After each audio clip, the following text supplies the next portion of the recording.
Marciano Fanfics Teorías. Suscríbete al canal. Teoría Fanfic Novela. Harry Potter, dominando la magia mental. Parte 65. Capítulo 392. Cuando el séquito de West y la escolta del ministerio llegaron a la sala de reuniones designada, fueron recibidos por Amelia Bones. El ministro se levantó del sofá Chesterfield negro para saludarlo. ¿Cómo está hoy, señor West?, le preguntó con una sonrisa.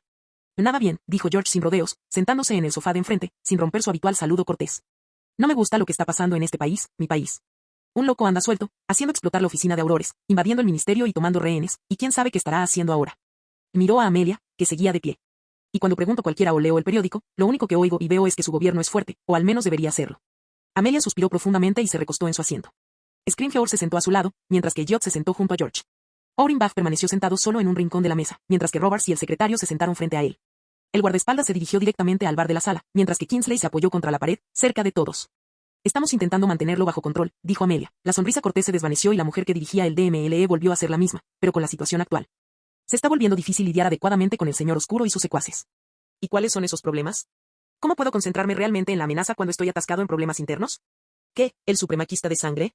Ministro, me hace dudar de su verdadero compromiso para neutralizar la amenaza lo antes posible. No puede usarlos como excusa cuando los ha manejado también durante su tiempo en el DMLE. Cuando era jefe del DMLE, mis filas estaban limpias. Ahora solo tengo que lidiar con un edificio lleno de gente que no movería un dedo si no fuera por su propio beneficio, dijo el ministro, con su única cana más blanca que nunca. Dales una patada, tú eres su jefe. Si fuera tan fácil, la política se interpondría. No es tan difícil, dijo George, imperturbable. Todos los empleados del ministerio reaccionaron de alguna manera ante esas palabras. No era ningún secreto para ellos que George había metido la pata en el ministerio. Pero la forma en que lo hizo los dejó atónitos, la velocidad con la que había crecido su influencia era, cuanto menos, impresionante. George West nunca había estado directamente involucrado con el ministerio, siempre había sistemas que le facilitaban las cosas cuando era necesario, pero nunca directamente. Era como si West siempre hubiera sabido que algo así iba a pasar y hubiera tendido la red cuando le convenía. Y todo esto por pura malicia y simplemente porque podía. La facción oscura lleva meses obstaculizando el Tribunal Supremo de Magos. Cada vez que intento plantear algo realmente importante, arman Amelia se contuvo, un lío. Las otras facciones intentan intervenir, pero al final todo se convierte en una disputa entre hombres. ¿Para qué necesitas la aprobación del Tribunal Supremo? Eres el ministro de magia, tienes experiencia en el departamento de aplicación de la ley y supongo que cuentas con su apoyo, dijo George señalando a Scrimgeour. ¿Y cuál es el problema? Porque yo no veo ninguno. El problema son los recursos, señor West. El DMLE no cuenta con los recursos suficientes para hacer frente a la situación actual. Incluso con la ley sobre el uso de la fuerza letal en vigor, la policía no puede marcar la diferencia si no dispone de los medios para hacerlo. El presupuesto del DMLE no ha disminuido desde que usted asumió el cargo. La oficina de Aurores y la oficina de magos de ataque nunca han tenido escasez de presupuesto durante su gestión. Usted impulsó que el presupuesto fuera lo más alto posible después de la guerra. Y después de la guerra, este es el punto crucial, los presupuestos de guerra fueron mucho mayores de lo que yo esperaba. Estamos en guerra, señor West, están asaltando casas, amenazando a familias, y la semana pasada recibí informes de 6 muertes de personas nacidas de muggles con mortífagos por todas partes. El DMLE no puede combatir esto sin un fondo de guerra. Amelia suspiró mientras miraba a George, pero usted ya lo sabe, o no habría programado esta reunión. Es cierto, dijo George, y estoy aquí para ayudar, así que, ¿en qué puedo ayudar? Necesito tu ayuda para desbloquear el Wizengamot y así poder redirigir el presupuesto al DMLE. La facción gris debe participar de forma más proactiva en las audiencias. Su apoyo actual es insuficiente. También sé que tienes vínculos con algunos miembros de la facción oscura. El ministerio agradecería que pudieras limar asperezas con ellos. Si George hubiera sido cualquier otro hombre rico, Amelia jamás se habría molestado en reunirse con él de esta manera, lo habría presionado de otra forma. Pero los West estaban mucho más arraigados en el país de lo que la mayoría de la gente podía imaginar. Una petición como esta normalmente requeriría que ella contactara a varias personas, quienes a su vez contactarían a otras tantas, pero solo había una persona que podía encargarse de todo esto por ella. Y con mucha más facilidad, rapidez y discreción que ella, con todas las miradas puestas en ella en ese momento. George se dirigió a Scrimgeour y le preguntó, ¿puedes garantizar que podrás mostrar algunos resultados con una afluencia de recursos? Les aseguro que podemos, dijo Scrimgeour con una seguridad inquebrantable en su voz. Mi gente ha trabajado arduamente con lo que tiene, trabajará aún más si se le proporcionan los medios adecuados para su labor. George miró a Amelia, Scrimgeour y Roberts. Asintió, les ayudaré a solucionar el problema en el Wizengamot. Empiecen a preparar las mociones que quieren presentar y les garantizo que se debatirán debidamente. Todos en el ministerio sonrieron e intercambiaron miradas de complicidad. Gracias, señor West, eso sería de gran ayuda, dijo Amelia. Y puedo facilitarles mis contactos, dijo George, haciendo que todos lo miraran. Estoy dispuesto a compartir mis contactos, el acceso a mis rutas comerciales y mejores precios en las compras. Además, puedo aportar fondos externos, mi oro, para el esfuerzo bélico. Aurinbach, el abogado, sacó una hoja de papel de su maletín y se la entregó a Amelia. Sonrió, aquí tiene la cantidad que el señor West está dispuesto a aportar para el esfuerzo bélico. Amelia tomó la hoja y comenzó a leer una breve descripción de lo que George estaba dispuesto a ofrecer.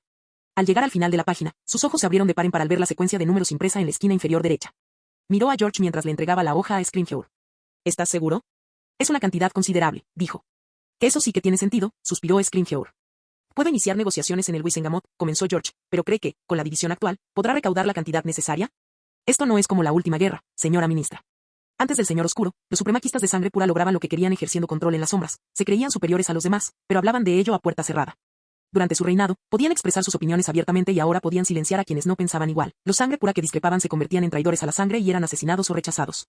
Los nacidos de Mugles, que antes al menos eran bienvenidos en nuestro mundo, de repente lo sintieron frío, duro y hostil. Tras su caída, los sangre pura que habían probado el poder no pudieron volver a los días de manipular a otros entre bastidores. Experimentaron lo que era estar en el poder abiertamente y, con una administración débil, aprovecharon la oportunidad y consolidaron su posición, a pesar de estar en una situación desventajosa. Algunos fueron empujados a la plataforma del chivo expiatorio, mientras que otros se liberaron pagando pequeñas multas y utilizando el imperio como excusa. En los últimos 10 años, la influencia de los sangre pura ha aumentado en lugar de disminuir. El niño que sobrevivió pudo haber sido un símbolo de esperanza. Pero el Señor Oscuro fue una marca de miedo que persistió incluso después de su supuesta muerte. Sí, algunos sangre pura intentaron luchar por la igualdad, pero eso no cambió el hecho de que todos disfrutaban de los beneficios. Amelia lo sabía mejor que nadie. Sin importar la facción, todos aprovechaban la oportunidad para posicionarse en puestos de poder. Por eso había tan pocos nacidos de Mugles en cargos importantes, y toda la jerarquía superior del ministerio estaba ocupada por sangre pura. El vacío en los puestos intermedios lo habían llenado los mestizos, dejando los puestos restantes para los nacidos de Mugles. Puede que no obtengas lo que esperas, concluyó George. Aún así, no puedo aceptarlo. Si fuera una donación al fondo de apoyo del DMLE, podría haberlo entendido, pero lo ofrecen como ayuda de guerra, no puedo aceptarlo. Puedo aceptar la otra ayuda, pero no el oro directamente. Ah, pero sí se puede, dijo Bach con su sonrisa de abogado. Sacó una gruesa pila de papeles y la colocó sobre la mesa. Puso los suyos encima y dijo con seguridad, aquí se detalla cómo el DMLE puede aceptar el oro dentro de los límites de la ley, por los pelos, pero aún así dentro de la ley, y se puede usar con fines bélicos. Tómalo ahora, dijo George con calma, olvídalo. No puedo aceptar eso ahora mismo. Necesito revisar esto, dijo Amelia señalando la pila. Puedes hacer que revisen todo, si encuentras algo ilegal, lo olvidaremos. Pero ahora debes decidir si quieres hacerlo o no. Amelia echó un vistazo a la pila de papeles, luego a Scrimgeour, al secretario y a Roberts. Scrimgeour asintió levemente, mientras que los otros dos no mostraron ninguna señal negativa. Amelia tomó su pañuelo y comenzó a limpiar el monóculo que no llevaba puesto, miró a George y asintió. Acepto. Siempre y cuando no haya problemas legales, agradeceré la ayuda, dijo. Excelente elección. George se puso de pie y todos lo imitaron. Espero no arrepentirme hoy, ministro. Espero obtener algún beneficio de esto. No se arrepentirá, señor West, no lo hará. Esta vez, Amelia acompañó a George para despedirse de él. Después de ese día, si lograba reunir a todo el ministerio, los reuniría para despedirse de George. ¿Quién es el guardaespaldas?, preguntó Amelia, mirando al hombre del sombrero que caminaba delante de todos. ¿Es de Limax? ¿Conoces Limax?, preguntó George, arqueando una ceja. He visto sus nombres muchas veces en documentos cuando los traen al país. Lo entiendo. No, no es de Limax, están ocupados con otros compromisos. Laro es un contratista independiente y un amigo. Scrimgeour lo estaba mirando, Roberts también. Es bueno, por eso. Al llegar al final del pasillo, cerca de la gripe, esta se tornó verde y apareció una figura que hizo que todos se detuvieran al reconocer al hombre. George frunció el ceño al verlo, y Elliot no fue la excepción, su sonrisa se desvaneció. Buenos días a todos, dijo Dumbledore mientras se ajustaba el sombrero. Capítulo 393. Buenos días a todos, dijo Dumbledore, recorriendo con la mirada a todos, deteniéndose más en George y en el guardaespaldas que llevaba sombrero que en cualquier otra persona. La sorpresa se apoderó de ambas partes. Dumbledore, al ver a George West reunido con el ministro de magia y el jefe del Departamento de Educación Especial. Amelia y su grupo, por su parte, preferían que alguien ajeno al asunto, especialmente Dumbledore, estuviera al tanto del acuerdo antes de su firma y la liberación de los fondos. Estaban seguros de que Dumbledore no se enteraría de los detalles de la reunión, pero preferían que no tuviera ni la más mínima idea. Amelia, George, me sorprende verlos juntos. ¿Qué ha provocado esto, si se puede saber?, preguntó Dumbledore con los ojos brillantes. El señor West y yo estábamos hablando de un contrato con el ministerio. Y hablamos de una donación de mi parte al ministerio para el esfuerzo bélico contra el señor Oscuro y sus mortífagos, dijo George de repente. Amelia, Scrimgeour, Roberts y otros miembros del ministerio volvieron a George con una expresión de asombro que lograron disimular al cabo de un instante, gracias a todas sus habilidades políticas. Señor West, no deberíamos estar hablando de esto con desconocidos, dijo Scrimgeour. Sí, no deberíamos, dijo George, mirando a Dumbledore. Pero este es Dumbledore, aquel a quien el señor Oscuro teme y quien derrotó a Grindelwald. Estoy seguro de que le complacería saber que el ministerio recibiría la ayuda necesaria para retomar su funcionamiento normal sin verse envuelto en un conflicto político largo e innecesario. Son tiempos urgentes que exigen medidas urgentes, ¿no le parece, Dumbledore? Sí, yo también lo creo, dijo Dumbledore. Estaba seguro de ello, dijo George. La Orden del Fénix fue de gran ayuda la última vez, y aunque no eran una autoridad legítima, un grupo de justicieros, y no tenían derecho a hacer lo que hicieron. Estas personas valientes dieron un paso al frente en su momento de necesidad para hacer lo correcto, para lo que era justo. ¿Qué opina de su contribución en la última guerra, ministro Bones? Por supuesto que agradezco la valentía y el coraje que demostraron al defender a su país contra el mal, dijo el ministro, manteniendo una postura positiva pero diplomática sobre el asunto. También los felicito por su valentía, dijo George sonriendo. Mi contribución de hoy va en la misma línea, ayudar a mi país en tiempos de necesidad, solo que mi oro vale mucho más que mi varita. Simplemente intento ayudar, como otros lo han hecho antes que yo. Dumbledore sonrió amablemente, como siempre, desplegando su encanto contagioso, y asintió. Sin embargo, el hombre de palabras, siempre dispuesto a opinar sobre cualquier tema. Guardó silencio y pareció rechazar humildemente el cumplido. Como podía. Lo único que oía era el persistente y oculto trasfondo en las palabras de George. Y el ministerio agradece su generosa contribución, señor West, dijo Scrimgeour. Solo cumplo con mi deber cívico, dijo George asintiendo levemente. Se giró hacia Dumbledore y le habló por segunda vez. Dumbledore, si no recuerdo mal, querías reunirte conmigo para hablar de algo. Ahora tengo tiempo, podemos conversar. Seguro que el ministerio tiene una sala que podemos usar un rato. Quizás la misma en la que estamos sentados. Por supuesto, tómate todo el tiempo que necesites, dijo Amelia. George miró a Dumbledore, sus ojos grises como la piedra lo estudiaban mientras permanecía bajo la mirada de todos. Y de acuerdo, podemos vernos más tarde, si quieres. También tengo un asunto oficial urgente en Hogwarts que atender ahora mismo, antes de que cierren las oficinas, dijo Dumbledore amablemente. Por lo que entiendo, la conversación que acabas de tener con Amelia fue importante y con eso basta por hoy. Dejemos los demás asuntos para otro día. George hizo girar el anillo en su dedo. No me gusta dejar el trabajo para mañana. Soy un hombre ocupado y prefiero terminar lo antes posible para poder irme a casa, donde me espera mi familia. Estoy seguro de que cualquier oficina estará encantada de recibir a Albus Dumbledore, aunque llegue un poco tarde. Ah, no puedo hacer que la gente trabaje más de lo necesario. No quiero que me maldigan mientras hacen mi trabajo, rió Dumbledore. George miró a Elliot, que se inclinó para escuchar unos susurros. Elliot asintió, sacó su varita cuando George se acercó a Dumbledore y lanzó un encantamiento de privacidad a su alrededor. Se giró hacia el personal del ministerio y sonrió. He oído que en la sala ejecutiva del DMLE sirven unas trufas deliciosas. Amelia observó a los dos hombres tras la mampara, preguntándose de qué hablaban. Si lo supiera, querría borrar esa información de su mente, porque eso significaría desperdiciar la oportunidad que se le había presentado ese día, y no quería dejar escapar ese desliz. Aunque tuviera que pagar las consecuencias más adelante. ¿Qué pretendes, Dumbledore? Preguntó George, sin ningún tipo de cortesía. Llevo muchísimo tiempo esperando a que te acerques, pero ni siquiera he visto tu sombra. ¿Es esto una broma? ¿Intentas hacerme sudar? No entiendo. No te metas conmigo, Dumbledore. Si quieres tratar conmigo, hazlo directamente, no chantajees a mi nieto, aunque quizás llegar hasta él sea lo único que puedas hacer. George le lanzó una mirada furiosa a Dumbledore antes de respirar hondo. Se ajustó las mangas de la camisa bajo las del traje y dijo, da igual. Me aseguraría de que mi nieto saliera impune, incluso sin ti. ¿De eso se trataba la reunión de hoy con Amelia? ¿Crees que necesito hacer esto para conseguir lo que quiero? No lo creo. Este país ya me debe más que suficiente. Hago esto para que ese megalómano desaparezca de la faz de la tierra y pueda tener a mi nieto de vuelta en casa. Estúpidamente se fue de casa por tu amenaza y se niega a regresar, suspiró George. Cuanto antes termine esto, antes podré tener a mi nieto frente a mí. Si algo le sucede a mi nieto, entonces reza a todo lo divino, porque haré de tu vida y la de todos los involucrados un infierno. No me importa si la Orden del Fénix está compuesta por aurores y magos de ataque, y no creo que tus colegas te demanden por algún código de fraternidad. Me convertiré en el hacedor de reyes de este país y pondré en la silla del ministro a quien pueda conseguirme lo que quiero. No me obligues a revelar públicamente lo que sabes, Dumbledore, porque si lo haces, te quitaré lo único que tanto amas. ¿Y qué sería eso? Puede que a muchos no les caigas bien allá arriba, pero a mí no me importas en el castillo, Dumbledore, así que no me obligues a cambiar eso, porque puedo lograrlo. Sé que amas la silla de director más que nada en este mundo, así que considéralo una advertencia. Si me traicionas, jamás volverás a pisar el interior del castillo como director, profesor ni nada por el estilo. Durante décadas, Dumbledore figuró entre los favoritos para ministro de magia, pero durante décadas, el candidato que podría haber ocupado el puesto indefinidamente se negó a presentarse. Esto podría significar que Dumbledore no estaba interesado en la política, pero era un miembro activo de la facción de la luz y el mago jefe del Wizengamot. Después de eso, la razón más probable es que no se presentó a ministro de magia porque eso habría significado renunciar a su puesto como director de Hogwarts. Sé de dónde sacó esa mordida, murmuró Dumbledore, mirando fijamente a George. ¿Qué? Preguntó George. Nada.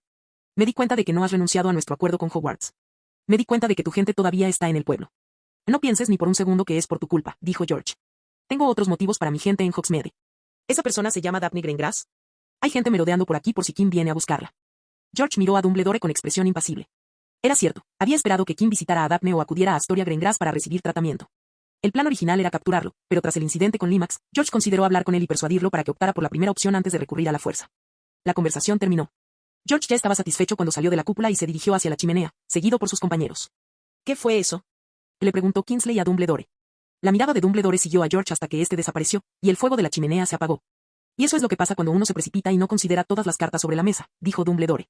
Miró a los presentes en el ministerio y murmuró, supongo que es lo mejor que puedo sacar de esta situación. ¿Qué ofreció George? Esto me hace pensar que, si pudiera pedir un deseo, me gustaría renacer como Occidente. Realmente podríamos hacer algo con lo que tenemos. Dumbledore suspiró. No sabía muy bien qué pensar al respecto. Aunque George había dicho que no era necesario, era evidente que él era el responsable. Y si bien no había conseguido directamente lo que quería, el maestro de juegos había asegurado un fondo de guerra. Cambio de escena. Kim estaba sentado en un banco dentro de la estación de tren de Bristol Temple Meads. Cientos de personas pasaban a su lado cada minuto mientras él permanecía allí sentado con un periódico en la mano, haciendo un crucigrama. «¿Estás aquí?», dijo. Lucius Malfoy, sentado detrás de él en el banco contiguo, giró la cabeza hacia Kim y preguntó, «¿Tenemos que hacer esto aquí?», mirando con disgusto su propia ropa. «Podríamos habernos encontrado en cualquier sitio, en un bosque, ¿por qué aquí?». «Porque ningún mortífago vendría a buscarme a una estación de tren no mágica», dijo Kim, aunque su verdadera razón era que quería celebrar una reunión secreta en una estación de tren concurrida. «¿Tienes algo para mí?». «Se avecina algo grande. No hemos hecho algo de esta magnitud desde la última guerra». «Ah, un gran ataque, cuéntame más». «No es un solo ataque importante, son varios ataques importantes. Vamos a atacar a los funcionarios del ministerio que han estado creando problemas. Una serie de asesinatos, eso sí que es audaz. No se trata de una serie de asesinatos, se cometerán el mismo día, dijo Lucius, y King arqueó una ceja. El objetivo es generar el mayor caos posible en el ministerio. ¿Cómo va a suceder esto? No sé. ¿Qué? ¿Eres Lucius Malfoy? ¿Cómo es posible que no lo sepas? Y ese es el problema, nadie conoce la operación completa excepto el líder, dijo Lucius. Nos han asignado los objetivos y, dentro de 2 semanas, el jueves, iremos tras ellos. Tengo los nombres, pero no sé cómo ni cuándo ocurrirá durante el día. Los distintos equipos tienen prohibido hablar de sus planes. ¿Por qué está sucediendo esto? Por lo del Beaver's Lock, lo conoces, dijo Lucius, y tenía razón, ¿quién lo conocía? Se aseguró de que nadie del otro equipo lo supiera. Al parecer, los accionitas de Novellus operaban de esa manera. King cerró su crucigrama y frunció los labios. Eso sería un problema. Capítulo 394. No deberíamos estar haciendo esto, dijo Hermione, mirando a su alrededor por las calles de Hogsmeade, observando a cada persona, ventana y tejado con recelo y preocupación. Esto es muy peligroso y podríamos meternos en problemas. No seas aguafiestas, dijo Ron, sosteniendo una bolsa de petardos Mannheim.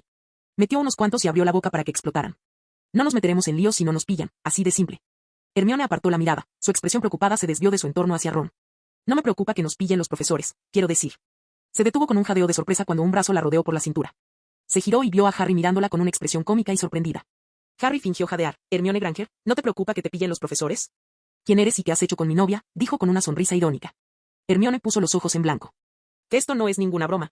Y si, miró a su alrededor antes de bajar la cabeza para susurrar, un mortífago te ve e intenta secuestrarte. ¿Y si llaman a otros y alguien sale herido? Cuanto más hablaba, más pánico sentía. Creo que deberíamos volver al castillo ahora mismo, no merece la pena correr el riesgo. Se detuvo cuando otro brazo la rodeó por el hombro, viniendo del otro lado. Cálmate, te preocupas demasiado, dijo Harry Potter con una sonrisa que Hermione apenas empezaba a ver reaparecer. Nadie sabrá que somos nosotras, ¿cómo podrían? No nos parecemos en absoluto. Hermione apretó los labios hasta formar una línea blanca. Era cierto, no se parecían en nada a su aspecto original. A Harry y Era les habían prohibido visitar el pueblo durante el fin de semana de Hogsmeade por motivos de seguridad y por todo lo que podría salir mal si estaban fuera de Hogwarts sin protección. Así que, cuando se ideó el plan para regresar a escondidas a Hogwarts, ella, por supuesto, se negó de inmediato. Pero entonces Era sugirió la solución de cambiar su apariencia por la de modelos de revistas que habían investigado en un número antiguo de Witches Weekly para que nadie supiera quiénes eran en realidad. Incluso se aseguraron de no usar sus túnicas de Hogwarts, por si acaso alguien sospechaba algo por la decoración de sus casas. ¿Pero qué pasa si alguien descubre que es magia?, reprendió Hermione. No tenían suficiente cabello para una poción multijugos, así que ella y Era tuvieron que usar recortes de revistas para crear una réplica con la magia de transformaciones. Nuestra magia es tan buena que nadie se dará cuenta si no saben exactamente qué buscar. Me encanta lo preocupados que están por nosotros, pero dejémoslo así, quién sabe, este podría ser nuestro último fin de semana en Hogsmeade, dijo a Ivy. Oye, interrumpió Harry. Déjame decirte algo, esta no será la última vez que hagamos esto. Estaré aquí hasta junio y estaré en Hogsmeade siempre que haya un fin de semana libre. Hermione intentó resistirse una vez más, pero aún así. ¿Qué te parece si echamos un vistazo a algunos artículos de papelería?, dijo a Ivy, eso te tranquilizará y te hará olvidarlo cuando veas todo el nuevo stock que tienen. Hermione puso los ojos en blanco y apartó suavemente a Era, haciéndola reír. Quizás Era tenía razón, quizás estaba dándole demasiadas vueltas a las cosas, su magia era buena, duraría. Entonces, ¿vamos a Scrivensaft?, preguntó, la idea de un nuevo inventario la llenó de emoción. Oh no, Scrivensaft, la sonrisa de Ivy se desvaneció más rápido que una ardilla. Hermione se estremeció interiormente y sintió que el brazo de Harry la rodeaba con fuerza por la cintura, indicándole que, en efecto, era una mina terrestre que debería haber evitado. Sabía que Era había discutido con Kim, y su humor no había sido bueno desde entonces, su temperamento solo había mejorado cuando empezaron a planear el día. Thomas y Kills es mejor, deberíamos ir allí, dijo a Ivy, tirando de ella hacia la calle que conducía a la tienda. Pero entonces oyeron una voz que los detuvo en seco. Quisiera refutar esa afirmación, dijo la voz familiar. Se giraron y lo vieron de pie en medio de la calle, sonriéndoles con dulzura. Scrivensaft es la mejor papelería y tienda de soluciones de impresión de Hogsmeade, no, del país, no, del mundo, dijo Kim. Vestía un traje compuesto por una chaqueta gris y pantalones beige, lucía impecable, algo inesperado para alguien que se había escapado de casa. Entrecerró ligeramente los ojos y los examinó. Déjame adivinar, quien los miró uno por uno, H.G., Ron, niño gemelo, niña gemela. Lo siento, no lo sé, dijo Hermione, intentando defenderse, pero su argumento fracasó de inmediato. ¿Cómo lo supiste?, exclamó Ron, con la boca abierta, mientras encendía los fuegos artificiales. Idiota. Ron. Idiota. Kim sonrió, gracias por confirmarlo, Rona. ¿Y cómo lo supe? Conozco a todos los alumnos de Hogwarts que estuvieron allí el año pasado. Claramente no sois de primer año, y no conozco a ningún alumno de séptimo que se parezca a vosotros 4, era fácil adivinarlo. ¿Cómo sabías que estaríamos hoy en el pueblo?, preguntó Harry con tono de sospecha. Yo no. Kim miró a Ivy. ¿Podemos hablar en privado? Harry dio un paso adelante, pero a Ivy lo detuvo. Le susurró algo al oído, Harry pareció querer protestar, pero ante la mirada de Ivy, chasqueó la lengua y se dio la vuelta. Adelante. Yo lo encontraré, dijo a Ivy. ¿Estás seguro?, preguntó Hermione. No hace falta que. A Ivy no respondió y siguió a Kim hasta que entraron en un callejón y desaparecieron por otra calle. ¿Deberíamos ir tras ellos?, preguntó Ron. No creo que le haga daño, dijo Hermione, aunque sintió la tentación de seguirlos. Se giró hacia Harry para ver qué pensaba, pero él simplemente pasó junto a ella sin decir nada, dirigiéndose hacia donde se habían detenido a Ivy y Kim.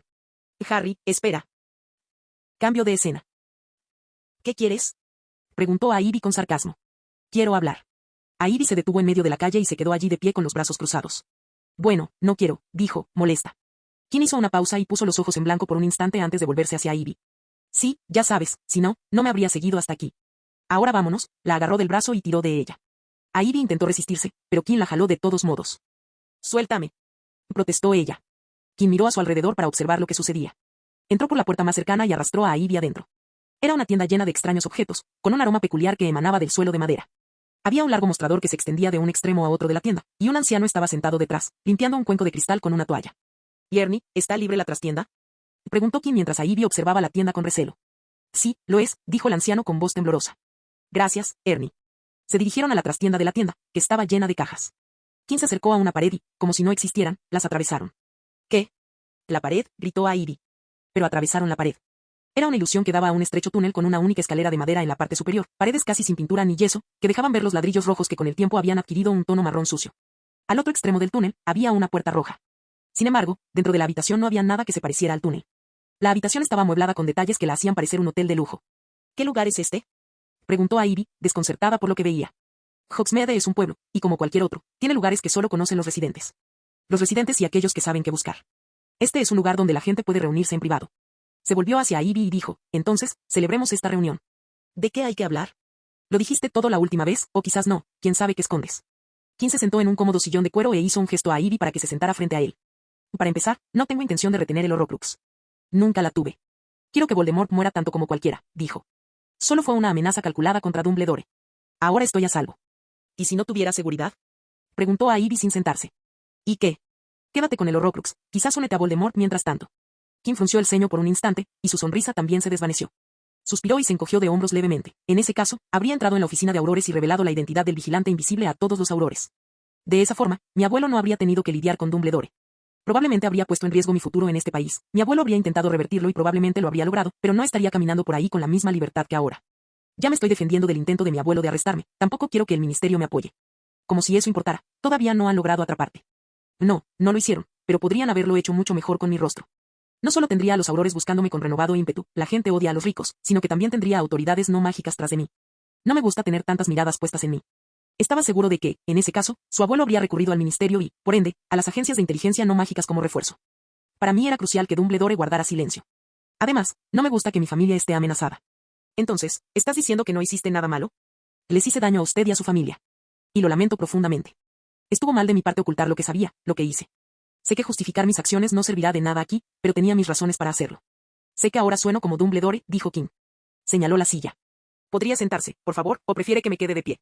A Ivy miró la silla y luego a Kim, antes de admitir su terquedad y seguir adelante, poniéndose de pie para sentarse en la silla frente a Kim. Te extrañé, dijo Kim.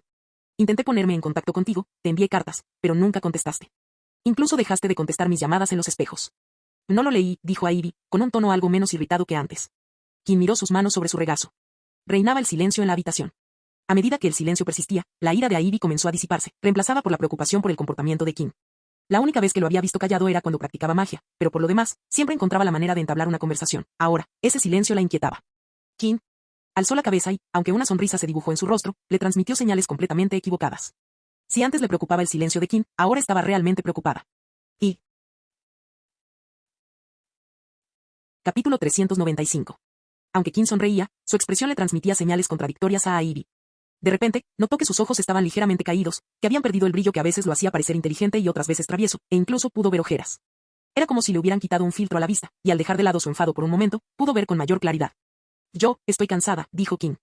Llevo muchísimo tiempo sabiendo lo de los Horrocruxes, y no sé cómo lo hace Dumbledore, pero me presiona muchísimo saber que hay un loco al que no se puede matar sin deshacerse de los recipientes que otorgan la inmortalidad. Al principio, me entusiasmaba muchísimo, todo parecía tan sencillo entonces, encontrar y destruir los Horrocruxes, matar al Señor Oscuro y ser la heroína anónima al final de todo. Y empezó muy bien. Tenía un cubo lleno de veneno de basilisco listo para torturar los fragmentos de alma hasta que murieran, y uno ya estaba en la bolsa, así que cogí otro y quemé el anillo hasta que quedó carbonizado. Pero las cosas nunca son tan sencillas, ¿verdad? Kim suspiró profundamente. Miró por encima del hombro el carrito de bebidas cerca de la pared, donde se veían todas las opciones que podía pedir. ¿Te importa si bebo?, preguntó. Tú no bebes. Lo sé, pero de verdad siento que podría ayudar, suspiró. La mirada de Ivy, que delataba que quería decir algo pero se contenía, le hizo reír suavemente. No tienes que decirlo, no voy a beber, solo era una idea. Ambos sabían que Kim no quería participar en nada que lo emborrachara. Mira, la primera vez que vi a tu hermano, siempre supe que esa cicatriz no era normal. Pensé que era una herida causada por una maldición oscura que tu familia no podía curar, pero cuando descubrí los horrocruxes, empecé a sospechar, y al mirar más de cerca, mis sospechas se confirmaron. La infame cicatriz en forma de rayo era, en efecto, un horrocrux. No sé cómo es posible, porque un horrocrux requiere magia compleja para crearse, pero no ha habido ningún maníaco que haya dividido su alma más de una vez. Ivy observó cómo ni siquiera hablar de magia, algo que siempre iluminaba el rostro de Kim, lograba alegrarle el suyo. Puede que suene mal, pero en aquel entonces no me importaba mucho el bienestar de tu hermano, hubiera preferido ayudarlo, pero la cuestión es que Harry Potter era simplemente un horrocrux. El rostro de Ivy no era nada agradable. En él se reflejaban el dolor y la alarma, incluso se abrazó a sí misma, algo muy inusual en alguien como Ivy Potter. Quien la observó, y esa mirada de traición le resultó desagradable. Pero era cierto, desde el momento en que empezó a considerar seriamente todo el asunto de los horrocruxes, se había dado cuenta de que Harry era un sacrificio permitido por el bien de muchos. Sí, Harry había sobrevivido en los libros, pero la magia podía ser tan impredecible como metódica, quién sabía qué pasaría esta vez. Pero entonces sucedió algo que lo cambió todo, dijo con una sonrisa agridulce. Me hice amigo tuyo. ¿Qué? No hago amigos fácilmente, ya lo sabes. Fue un milagro que nos hiciéramos amigos, y mucho más que forjáramos una relación tan poco convencional. Si se lo hubiera contado a mí yo del pasado, antes de que las cosas empeoraran entre nosotros, se habría burlado de mí y se habría reído. Dándome palmaditas en la espalda para desearme mejor suerte la próxima vez que intentara la broma, dijo Kim con una sonrisa cansada pero sincera. Vale, gracias por aguantarme, respondió a Ivy bruscamente. Pero pensándolo bien, creo que tú y yo habríamos tenido al menos una buena relación, incluso si no hubiéramos seguido juntos como ahora. ¿No te parece? Me gusta la gente que aprecia la magia. Tenías una personalidad con la que yo podría haber congeniado. Y bueno, que fueras guapa no venía mal, pero seguro que ya lo has oído muchas veces. ¿Hablas en serio cuando estás coqueteando conmigo ahora mismo? Preguntó a Ivy, estupefacta. Hacía un momento estaba deprimido. ¿Con quién más iba a coquetear, aparte de conmigo misma? Preguntó Kim sin rodeos, y su mirada francamente directa le hizo comprender a qué se refería. Incluso antes de que empezáramos a salir, eras lo suficientemente cercano a mí como para que no pudiera ver a Harry solo como un horrocrux. No podía verlo como una carga, ahora era un activo que debía proteger. Y ahí fue cuando las cosas se complicaron, dijo con un tono que era mitad afirmativo, mitad interrogativo. La comprensión llegó después, pero sí, fue entonces cuando la despreocupación desapareció y, poco a poco, la vida empezó a volverse real, dijo Kim. Las cosas fueron difíciles durante el torneo de los Tres Magos y nuestra estancia en el ejército de Dumbledore. Empecé a sentarme con Harry más a menudo que nunca, y la mayor parte del tiempo era plenamente consciente de que había un horrocrux cerca de mí, y él era su hermano. Kim hizo una pausa y, durante unos segundos, frotó en silencio el brazo de la silla, mirando su propia mano. Y empecé a buscar maneras infalibles de eliminar a Harry de la ecuación, o al menos de eliminar el horrocrux de la cicatriz de Harry, y cuanto más buscaba, más preguntas surgían, más problemas surgían. Y las respuestas no fluían al mismo ritmo. Con el tiempo, empecé a dedicar cada vez más tiempo a investigar los horrocruxes. Pronto, tanto mi tiempo social como personal estaban dominados por los horrocruxes, y el año pasado no fue bueno para mí. Kim negó con la cabeza. No era nada bueno. Durante todo el año, su estado mental había sido como un vaso de agua a punto de rebosar, amenazando con estallar con una sola gota o la más mínima ráfaga, y la muerte de Snape fue lo que rompió la represa. Durante unos días, se aisló por completo, dejando que los pecados tomaran el control durante más tiempo del que habría permitido si hubiera estado cuerdo.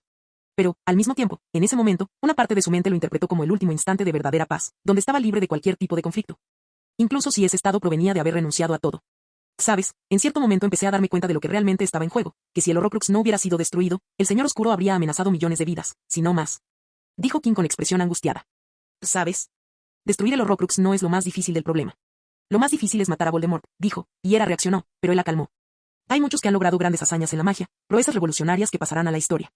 Pero solo un puñado de personas ha alcanzado niveles de poder de combate como los de Dumbledore y esa maldita serpiente bastarda. Pueden destruir ciudades sin ayuda, aniquilar ejércitos, mágicos o no. Son casi imposibles de matar. Si uno te ataca, es recomendable huir en lugar de intentar un enfrentamiento. Ya dije esto de Dumbledore, lo mismo ocurre con Voldemort. Matarlos es casi imposible cuando pueden diezmar todo a su alrededor. Si había algo con lo que no estaba de acuerdo en la línea temporal canónica, era con la pelea entre Voldemort y Harry. Voldemort podría haber matado a todos en el gran comedor con un simple movimiento de su varita sin inmutarse. Su aceptación de batirse en duelo con Harry significaba que Voldemort ya había dicho basta a esa tontería y que tomaría el control para acabar con todo él mismo. Quien se había batido en duelo con Harry, y se había enfrentado a Voldemort, ni siquiera estaban en el mismo planeta. Miró la puerta roja de la habitación, era lo único impresionante que destacaba del resto del interior. Simplemente la contempló. A Ivy lo notó y preguntó. ¿Qué estás haciendo? En los últimos años, me ha pasado varias veces, sobre todo en los últimos meses, que me asalta un pensamiento, siempre es el mismo. Siempre ocurre de noche, siempre, justo antes de cenar, dijo Kim, con la mirada fija en la puerta, mientras a Ivy intentaba averiguar si se le olvidaba algo.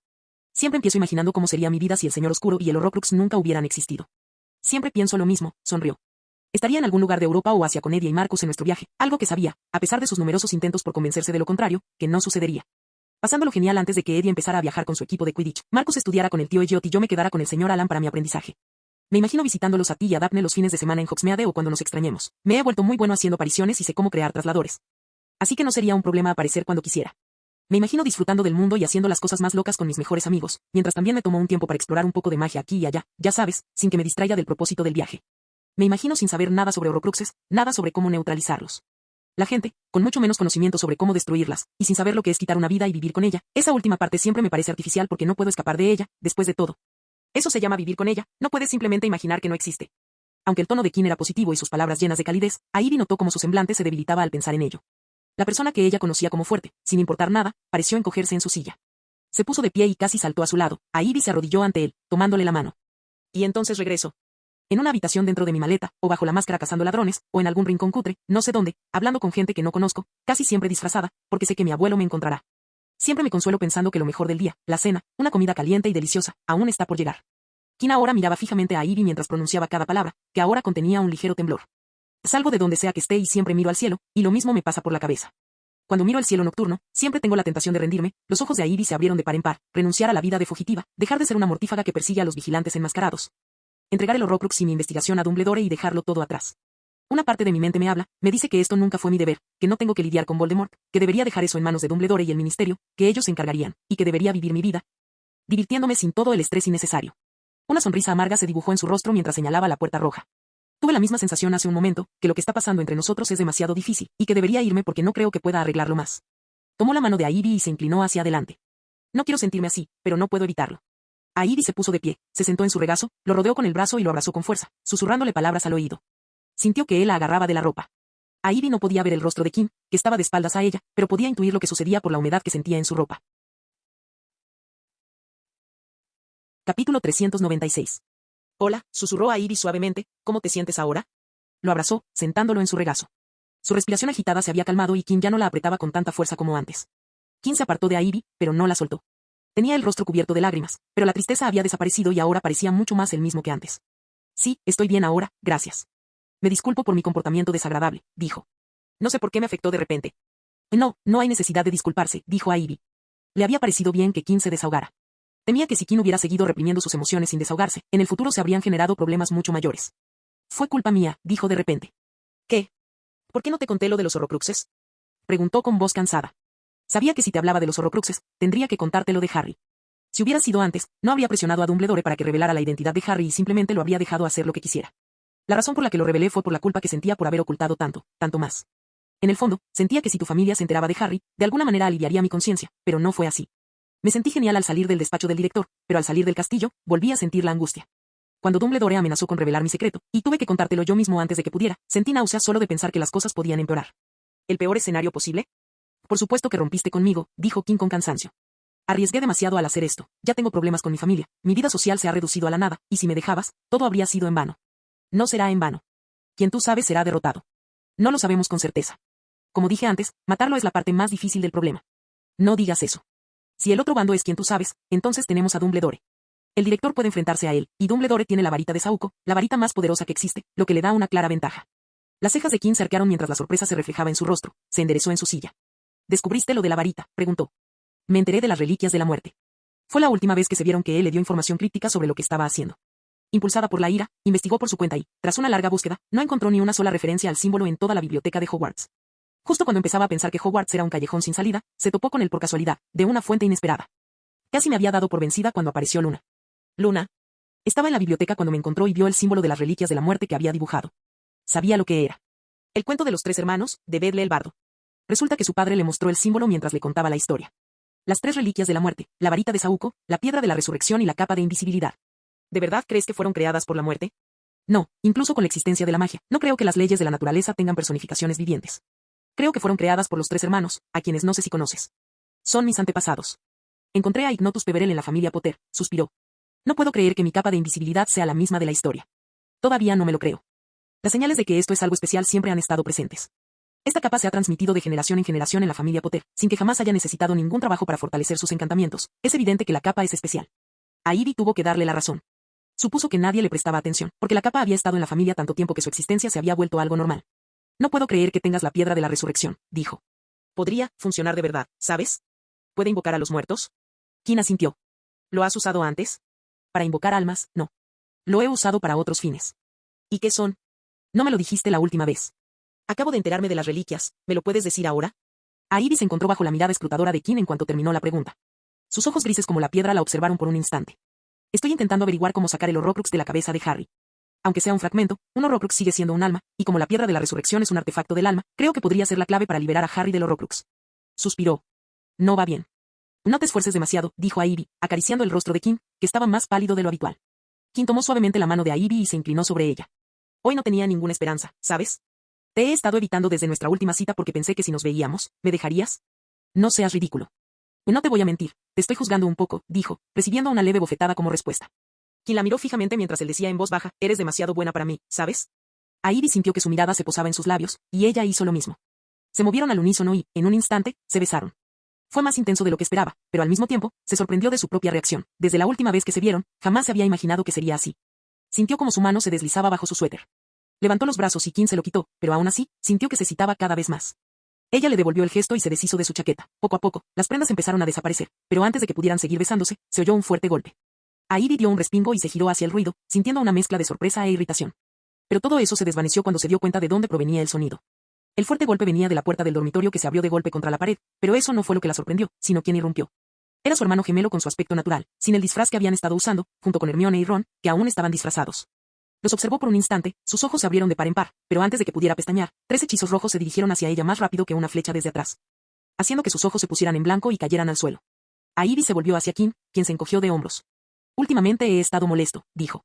Tuvieron suerte de que estuvieras aquí, de lo contrario les habrían disparado algo mucho peor que una pistola eléctrica. Despiértalos, por favor, dijo, levantándose de su regazo antes de añadir, déjame vestirme primero. Mientras ella se vestía, Kim se vistió, refunfuñando sobre cerrar la puerta con llave, mucho más rápido que ella, usando magia, y luego levitó a Harry, Ron y Hermione y los arrojó a las sillas de la habitación. Ella asintió y Kim chasqueó los dedos. Los 3 niños inconscientes abrieron los ojos y se incorporaron de inmediato. A su lado, Kim agitó la mano y todos volvieron a sus sillas. Ella lo miró fijamente. Ivy, ¿estás bien? ¿Qué? Cálmense, dijo. ¿Qué creen que están haciendo ustedes 3? ¿No les dije que se fueran y que los alcanzaría? Así que vas a alcanzarlo después de haberte acostado con él. Gritó Harry con sarcasmo. Eso no me gusta, comentó Kim, apoyándose en la pared junto a la puerta. Me hace parecer sucia. Puedo hacer lo que quiera, dijo a Ivy, con los brazos cruzados. Que hayas entrado aquí fue una falta de respeto. No debiste haber hecho eso. No fue nada agradable que su hermano gemelo la atacara cuando ella y su novio estaban desnudos, por no hablar de su mejor amiga y un chico al que consideraba como un hermano. Yo también tengo curiosidad, ¿cómo entraste aquí? Ernie debería haberte detenido, le preguntó Kim a Harry, pero luego entrecerró los ojos. No me digas que le enseñaste la cara y te dejó entrar. Las expresiones de Hermione y Ron respondieron por Harry. Kim suspiró, se está haciendo viejo, tendré que hablar con su hijo. No deberías haberte quitado el disfraz, dijo a Ivy. Hay una razón para llevarlo puesto, ¿y si alguien te viera? No vamos a hacer que esto gire en torno a mí, dijo Harry. Señaló a Kim con toda la mano y añadió, hace un momento me estabas diciendo cuánto lo odiabas, y ahora haces esto. ¿Qué demonios? Era resistió la tentación de mirar a Kim. Había dicho cosas desagradables antes, por enfado y frustración, sobre todo delante de Hermione, pero también había habido ocasiones en que se había desahogado delante de Harry y Ron. ¿Qué quieres, Harry? Preguntó. Entraste sin permiso, ¿y ahora qué? ¿Hablas en serio? Estaba preocupada por ti. No sabía lo que te haría. Ah, y ahora recuerdo cuando aceptaste que Umbridge te cortara la carne por mi palabra, dijo Kim, arqueando las cejas. ¿Dónde quedó toda esa confianza? Harry ignoró a Kim y siguió hablando con Ivy. ¿Sabes? Te estás saliendo con Grengrass, ¿verdad? ¿Qué demonios estás haciendo? Era sintió la mirada de Kim clavada en ella desde atrás. Le había contado a Harry que Kim era el vigilante invisible y que había destruido otro Horrocrux, además de otras cosas que Kim le había revelado, pero había omitido su relación sentimental en su relato. En la habitación, solo Hermione sabía de su noviazgo. Bueno, ya no, pensó. Estamos saliendo, dijo. ¿Qué? Gritaron Harry y Ron al unísono. Menos mal, dijo Kim. A Ivy le lanzó una mirada furiosa, diciéndole que se callara. No estaba siendo de ninguna ayuda. ¿Cuándo rompió con Daphne? Preguntó Harry, aún aturdido por la sorpresa. ¿Cuándo empezaron ustedes dos? ¿Cuándo pasó todo esto? No ha roto con Daphne, suspiró a Ivy, observando cómo Harry y Ron alternaban sus expresiones. Está saliendo conmigo y con Daphne. ¿Cuándo? El mismo día del funeral del profesor Snape. Reinaba un silencio absoluto en la habitación. Ron miraba a Kim, atónito, con una expresión de autoridad en los ojos. Harry, por otro lado, alternaba la mirada entre Ivy y Kim, abrió la boca para hablar, pero no pudo pronunciar palabra. Por un instante, se parecía bastante a Ron. Él le entregó a Hermione y mantuvo una conversación telepática con su mejor amiga. Le rogó a Hermione que tomara el control y, tras un breve intercambio de palabras, Hermione accedió. Muy bien, chicos, vámonos de aquí, dijo Hermione. Volveremos al castillo y os lo contaré todo. ¿Lo sabías? Exclamó Harry por enésima vez. Sí, claro que lo sabía. Soy su mejor amiga. Ahora, vámonos, dijo Hermione, y entre protestas, las arrastró afuera, cerró la puerta tras de sí y dejó a Kim y a Ivy solas. Creo que debería irme, dijo a Ivy tras un momento de silencio. Harry enfadaría a Hermione si no volviera pronto. Kim asintió. Yo también debería ir. No puedo quedarme ahí fuera mucho tiempo. La noticia llegará al abuelo. Quitó el abrigo de Ivy de la percha y la ayudó a ponérselo. Kim. Ivy se giró hacia Kim y lo encontró lo suficientemente cerca como para sentir su aliento. Él le acarició la mejilla mientras la besaba. Fue un beso profundo, y a Ivy lo saboreó porque sabía que sería su último beso en mucho tiempo. El beso terminó y Kim comenzó a retroceder hacia la puerta. No sé cuándo terminará todo esto, pero me aseguraré de que cuando las cosas se calmen, se inclinen a mi favor. Había una mirada de acero en sus ojos que, para Ivy, resultó un poco aterradora y le recordó que estaba mirando al vigilante invisible, pero al mismo tiempo. Esa misma mirada parecía tan confiable que lo único que pudo hacer fue asentir. Cuídate, Ivy, cuídate, dijo Kim antes de desaparecer. Marciano Teorías Fanfic. Capítulo 397. One Canada Square, un rascacielos de 50 plantas con su emblemática cima en forma de pirámide, se alzaba imponente en medio de Canary Wharf en Londres, brillando en el horizonte nocturno de la ciudad. En un piso vacío de la década de 1940, que antaño había servido de oficina, Kim contemplaba la bulliciosa civilización que se movía al ritmo acelerado de la vida urbana. Sin tiempo para detenerse por miedo a quedarse atrás. Sentado en un sillón de cuero, sostenía una taza de chocolate caliente con caramelo salado, que se calentaba lentamente y humeaba. Sus ojos seguían el tráfico en la calle y al grupo de empleados que salían de sus respectivos edificios para regresar a casa, extendió sus sentidos de legitimancia. Pero negó con la cabeza al darse cuenta de que su alcance era muy inferior al de los 5 pisos inferiores, y mucho menos al de las personas en la planta baja. Mientras Kim reflexionaba sobre cómo ampliar su alcance, oyó que la puerta se abría con un crujido y un coro de pasos entró en la habitación, cuyo murmullo resonaba en el suelo vacío. Bienvenidos, caballeros, dijo Kim, con la mirada fija en un hombre solitario que parecía ser un repartidor y que entraba en el complejo de oficinas cercano. Quizás debería hacer un pedido hoy también, pensó. ¿Teníamos que encontrarnos aquí?, preguntó una voz ronca cuando los pasos se detuvieron. ¿Tienes algún problema con la ubicación? Nadie sabe que nos reuniremos aquí. Está vacío, bastante aislado y con guardias que se pueden despedir con un chasquido de dedos. ¿No es un lugar de encuentro perfecto? Kim giró en su silla y se encontró cara a cara con 9 hombres adultos, todos vestidos con ropa que les permitía pasar desapercibidos en la zona no mágica del país. O era aquí o en algún bosque oscuro. Estoy seguro de que todos ustedes, gente decente, preferirían esto a un bosque de noche. Chasqueó los dedos y aparecieron 9 cómodos sillones de cuero formando una amplia o alrededor de la silla de Kim. Les indicó que se sentaran, y así lo hicieron, cada uno tomando asiento, con el hombre que había hablado antes sentado frente a él. El hombre vestía de cuero y parecía tener más pelo que sobresalía de su cabeza, barba, pecho y brazos que un oso pardo. ¿Y qué tienes para mí, Mason?, preguntó Kim. Kim contrató a los 9 hombres para que siguieran a personas. Eran un grupo contratado que trabajaba en el ámbito de la inteligencia. Tras recibir una sesión informativa, la ejecutaban, recabando la mayor cantidad de información posible y presentándola al cliente. Se trataba de una sociedad secreta formada por personas con las que Kim se había topado durante sus años explorando el país en sus vacaciones de verano, y la situación empeoró cuando huyó. Había pasado su tiempo en rincones más oscuros, turbios y ocultos, donde residían personas con múltiples habilidades. Hicimos lo que nos pediste, dijo Mason, frotándose la frente. Seguimos y documentamos las rutinas diarias de 9 altos funcionarios del ministerio. ¿Algún problema? No, no hay problema. Es solo que era un trabajo grande. Ya pagué. Usted ya recibió el 60%, como se acordó. Deme la información hoy y recibirá otro 20%, y cuando mi trabajo esté listo la semana que viene, me mantendrá informado hasta entonces. Había pagado una buena cantidad, una miseria, para financiar el trabajo. Sí, lo sé. Kim chasqueó los dedos y aplaudió. Bueno, comencemos, dijo. Empecemos con la jefa del departamento de desinformación. ¿Qué ha estado haciendo últimamente la señorita Wamsgans? Todas las miradas se dirigieron a la tercera persona desde la derecha, y Kim la siguió hasta que quedó frente al delgado perchero que parecía no haber comido en días. Sí, Fiona Wamsgans es una mujer que no sabe divertirse. Se despierta todas las mañanas a las 6, se dedica a la jardinería durante media hora, se arregla y sale de casa a las 7:15. Llega a la oficina a las 8:15 y trabaja hasta las 5 de la tarde. Regresa a casa a las 6:15 y no sale hasta la mañana siguiente, y así sucesivamente. ¿Cómo viaja? ¿Aparición o Red Flu?, preguntó Kim. Vaya directamente a su oficina y vaya al fondo. Si es así, ¿cómo se explica la diferencia horaria entre la mañana y la noche? Ella sale a las 7:15 y regresa a la oficina 30 minutos después. ¿Qué ocurre en esos 30 minutos? Por la noche, hay un lapso de 45 minutos entre la oficina y casa. ¿Qué sucede? El hombre sacó una pequeña libreta beige de su abrigo largo y hojeó las páginas. Hay un turno de noche en la oficina de desinformación con el que se reúne directamente para hablar de lo sucedido desde que se fue. Eso cubre la mañana. En cuanto a la tarde, va a un pequeño café donde toma té, siempre lo mismo, y luego se va a casa. Y ahí lo tienes. Kim dio un golpecito al cuero con el dedo índice de la mano derecha. Preguntó, ¿alguna otra irregularidad en su comportamiento? ¿Algo? ¿Tiene algún grupo de amigos con los que salga, o tal vez alguna cena ocasional con invitados, o conoce a alguien en la cafetería, algo así? Desde que la acompaño, solo ha cenado con otras personas 2 veces. Ambas veces en uno de esos restaurantes elegantes del ministerio. No se reúne con nadie fuera del horario laboral. Un poco extraño para una funcionaria de alto rango del ministerio, pero si su comportamiento indica eso, entonces es única, dijo Kim. Ya había adivinado dónde la atacarían, no importaba si estaba afuera ahora. Bien, continuemos. ¿Cuál es el problema con el jefe del Organismo Internacional de Normas de Comercio Mágico? ¿Quién estaba allí? El siguiente en hablar entre los 9 hombres fue el hombre de aspecto más común que Kim jamás había visto. Era de esos hombres a los que uno puede mirar y olvidar al instante siguiente. Daba bastante miedo. Colton Kirschches, diría yo, todo lo contrario de Wamsgans. Está en la oficina de 4 a 5 horas, pero aparte de eso, siempre está por ahí reuniéndose con alguien en salones de belleza, bares, restaurantes, clubes privados. Puedo confirmar con absoluta certeza que el hombre es un alcohólico funcional. En los días que lo seguí, no hubo un solo día en que no estuviera borracho. Kim frunció los labios. Este caso era diferente al anterior, con varios factores variables que no auguraban nada bueno para él. ¿Cuáles son los lugares que suele frecuentar?, preguntó. El hombre tomó una hoja de papel y se la entregó a Kim. Contenía una lista de varios establecimientos. Y no tiene un patrón fijo a la hora de elegir a dónde ir, pero se asegura de no ir al mismo sitio 2 veces en la misma semana. ¿Y las reservas? Visita tantos lugares y gasta tanto oro que le dan una habitación, una mesa y una cita cada vez que viene. En otras palabras, es un cliente habitual, suspiró Kim. ¿Podrías darme su agenda para la semana que viene? Su secretaria debería tener una agenda que podamos consultar. El señor Average miró a Mason, quien habló tras unos segundos de silencio. Podemos conseguirlo, puede que tarde unos días. No más de 3, dijo Kim. Si conseguía el horario, podría intentar encontrar el punto más débil del día.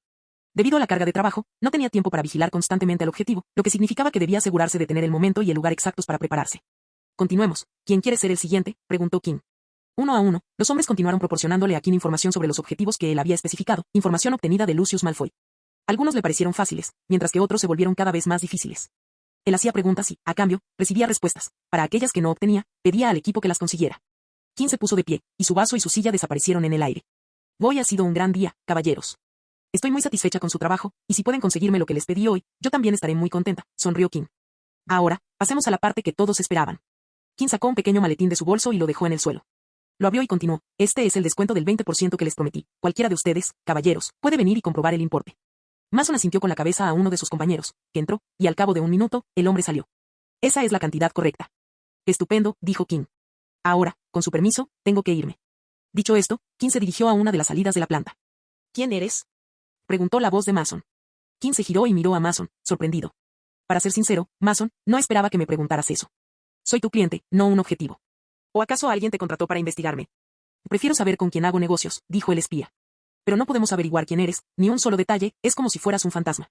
En circunstancias normales, ni siquiera aceptaríamos un trabajo sin una verificación de antecedentes adecuada. Pero lo hiciste por dinero, sonrió Kim. No era extraño que no hubieran encontrado nada en su contra. No necesitas saber quién soy, Mason. Puedes tratarme como a un fantasma si lo prefieres. Mason suspiró. Tomó una pipa e hizo girar un anillo de latón que encendió una llama en su interior. Dio una calada antes de decir, hubiera preferido lo que estaba haciendo, John. He estado oyendo rumores sobre las mismas personas que nos pediste que investigáramos. No sé de qué se trata, todavía, pero me gustaría averiguarlo. Kim se rió. ¿Acaso no es eso lo que hacemos todos? Pero cuidado, saber puede ser una maldición. Se dio la vuelta y se marchó tarareando una melodía que sonaba un poco triste. Capítulo 398. La brisa marina le hacía cosquillas en la nariz a Kim mientras contemplaba el azul del mar del norte que se extendía hasta el horizonte. Estaba de pie en una colina cerca del mar, con vistas a un tramo de costa virgen, con hermosas arenas blancas bañadas por suaves olas blancas. Kim movió los pies y apartó las piedras de la playa cerca de ellos. Levantó la mano, con la palma hacia abajo, y dijo, arriba. Unas piedras secas y redondeadas se alzaron, golpeando suavemente su palma. Miró al mar y levantó la otra mano. En respuesta, charcos de agua surgieron del mar y flotaron en línea recta a la altura de sus pies. Inclinó el brazo hacia un lado y lo agitó como un látigo, lanzando la piedra poco profunda hacia el primer charco, rebotó en él y continuó rebotando a lo largo de la línea, aterrizando precisamente donde estaban los charcos. Sonrió y extendió la hilera de charcos. Lanzó la piedra al aire y, mientras estaba en el aire, inyectó magia corporal en su cuerpo. La piedra descendió, tocó su palma y, con otro golpe similar a un látigo, la arrojó a través de la hilera de charcos flotantes, salpicando agua con cada impacto. Kim sintió satisfecho por el esfuerzo. Golpeó el suelo con el pie y una pequeña piedra se elevó en su mano, lista para ser lanzada al otro lado del mar, y por encima de él, pero presintió algo y dejó caer la piedra con el agua. Agitó la mano frente a su rostro para asegurarse de que su disfraz no le delatara y luego se giró para ver a Lucius Malfoy esforzándose por subir la pequeña colina. ¿Alguna novedad?, preguntó Kim. Lucius Malfoy subió hasta la cima de la colina y respiró hondo, intentando disimular que la subida lo había dejado sin aliento. El hombre orgulloso se irguió y miró a Kim como si nada hubiera pasado, y Kim esperó en silencio. No se han realizado cambios en los planes, dijo finalmente Lucius. Los ataques tendrán lugar mañana, carraspeó. Mi objetivo será atacado alrededor del mediodía en la Plaza Cerible y luego detenido. Hasta que se hayan completado todos los ataques, asintió Kim. Con el paso de los días, Rivers Locke fue distribuyendo más detalles del plan a los equipos, y una de las nuevas instrucciones era que las víctimas debían permanecer ocultas hasta el final del día o hasta el último ataque. Lo que ocurriera primero. ¿Estás listo?, preguntó Lucio. ¿Lista? Kim arqueó una ceja. No, no lo estoy. ¿Qué, entonces? Estar preparado significa creer que uno se ha preparado para un evento, lo que implica que no hay nada más que hacer. Nunca creo que siempre haya algo más que hacer para asegurar el éxito del plan en mayor medida, aunque sea mínimamente. Ciertamente cumplí con los requisitos mínimos para garantizar el éxito, pero, como dijo el Mud Van Moltke el viejo, ningún plan sobrevive al contacto con el enemigo, y he aprendido que me gusta que mis planes sobrevivan. Aunque sea por un hilo. Aunque sus palabras eran elocuentes, contenían una verdad innegable. Se encontraba en clara desventaja, siendo solo una persona frente a 11 grupos que habían planeado sus ofensivas. E incluso con sus preparativos, la mayor parte no era suya, la investigación de 9 de los 11 objetivos había sido subcontratada. Una la había obtenido directamente de Lucius y el resto la había realizado por su cuenta. Además, la influencia de Rivers Locke había orquestado los planes de tal manera que no tenía forma de obtener los detalles exactos, y su contraestrategia era una apuesta arriesgada, incluso respaldada por la investigación. Ni siquiera confiaba plenamente en la información de Lucius y tuvo que infiltrarse en la mente del agente doble para confirmar la veracidad de sus palabras. ¿Y yo? Preguntó Lucius. Yo no quiero meterme en problemas con el señor Oscuro. ¿Ya terminó la última reunión? ¿Hablarán el señor Oscuro, Rivers Locke o alguien más sobre el mañana?, preguntó Kim, contemplando la puesta de sol en el horizonte. El mar era de un azul deslumbrante, el cielo teñido de rojo por vetas de nubes blancas parcialmente ocultas por la luz del sol. Ya está todo hecho, hoy descansamos y mañana volvemos al trabajo. Lo entiendo, dijo Kim, volviéndose hacia Lucius, entonces estarás bien. Levantó el brazo y señaló con el dedo índice entre las cejas de Lucius. Estaba tan cerca que éste tuvo que entrecerrar los ojos para enfocarlo. Sus ojos, entrecerrados, se quedaron vacíos, con las pupilas dilatadas, sus hombros se desplomaron y todo su cuerpo se relajó. Si no hay recuerdos, entonces no hay nada de qué preocuparse, murmuró Kim mientras se acercaba y tocaba la frente de Lucius con la punta del dedo. No te preocupes, te devolveré la memoria cuando sienta que es seguro. Sí, no recibirás más visitas familiares por un tiempo, pero no te preocupes, dejaré atrás la comodidad. Existían dos tipos de obliviación. Uno consistía en borrar completamente el recuerdo, en purgarlo por completo sin dejar rastro, pero existía otro tipo que cortaba la conexión de los recuerdos con la red más amplia, haciéndolos inaccesibles y transformándolos en recuerdos olvidados. Kim había aprendido ambos tipos de obliviación de los textos de Alan. Había borrado por completo los recuerdos de Dolion, que era el primer tipo de obliviación. Mientras que lo que hacía con Lucius era simplemente cortar los hilos de recuerdos que podrían reconectarse más tarde. En cuanto a dejar atrás la comodidad, evitaría las emociones y los sentimientos que Lucius experimentaba durante sus breves reencuentros con su familia. Esto no solo facilitaría la obliviación de Lucius, sino que tampoco pondría en peligro su trabajo al día siguiente. En cuanto al riesgo, Kim sabía cómo operaban los legilimens. Sabía cómo buscaban recuerdos y sabía que, a menos que los buscaran explícitamente, ningún legilimens buscaría recuerdos obliviados. Y alguien como Voldemort, que usaba la fuerza bruta la mayor parte del tiempo, nunca miraría, especialmente cuando su objetivo se sometía voluntariamente la mayor parte del tiempo. Kim levantó la cabeza y Lucius cayó al suelo como un saco de patatas. El cuerpo de Lucius se elevó en el aire, erguido como una tabla. Kim le puso la mano en el hombro y, sin hacer ruido, la playa quedó desierta. Cambio de escena. Me has convocado, mi señor, dijo Rivers Locke, de pie junto a la puerta. Observó la habitación brillantemente iluminada con un destello de sorpresa. Siempre que se reunía con el señor Oscuro, era en una habitación con poca luz, con unas pocas velas o una chimenea encendida. Encontrar una habitación bien iluminada, aunque fuera un poco demasiado brillante, era, cuanto menos, una sorpresa. Entré. Rivers entró y observó al señor Oscuro sentado tras un escritorio con un libro en la mano, hojeando las páginas mientras se recostaba perezosamente en su silla. Y allí estaba de nuevo, otra sorpresa. Rivers sabía que el señor Oscuro era un hombre culto, nadie se convierte en un gigante de la magia sin estudiar, pero en todos los años que lo conocía, jamás lo había visto con un libro en la mano. Sentarse. Rivers obedeció y se sentó. Como Voldemort no levantó la vista de su libro, Rivers aprovechó para observar la habitación. Era diferente de la última vez que había estado allí. La habitación vacía estaba llena de estanterías, cada fila repleta de tomos, una mesa imponente y una silla que parecía un trono detrás. Había cortinas de terciopelo en las ventanas y algunos objetos curiosos en las paredes, un mapamundi animado, un tapiz que transmitía una sensación intimidante. Un espejo circular aparentemente normal y la piel de algún animal colgada en la pared. ¿Está todo listo? Rivers se volvió hacia Voldemort y respondió, los equipos han sido preparados e instruidos. Me reuní con todos los líderes, escuché sus planes y sugerí algunas mejoras. Ahora les corresponde a ellos implementarlas. En general, los equipos están listos para actuar mañana. Había escuchado sus planes y, aunque podría haber hecho las cosas de otra manera, mejor, planificar no era su deber, los planes eran lo suficientemente buenos como para que tuvieran éxito. Mañana por la noche, el ministerio sabrá qué le sucedió, y a la mañana siguiente, el pueblo de este país sabrá a quién se enfrenta, dijo. Voldemort tarareó y continuó leyendo el viejo tomo de bordes desgastados. ¿Quién crees que tiene más probabilidades de fracasar? No, dijo Rivers sin dudarlo, ni siquiera necesitó pensar en una respuesta.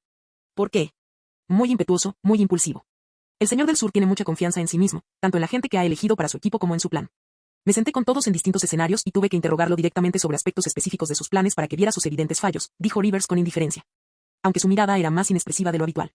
Y no comprende la importancia de la retroalimentación, tuve que obligarlo a aceptarla para que su plan fuera aceptable. ¿Y si fracasa? Tengo a un hombre en su equipo, un hombre competente, por si las cosas se complican. Se desviará del plan de Not y hará lo que considere apropiado para la situación. ¿Qué pasaría si la situación se hiciera demasiado pública? Tu plan requiere discreción. Si parece que el plan no va a salir bien, he preparado un equipo de reserva para cualquier eventualidad.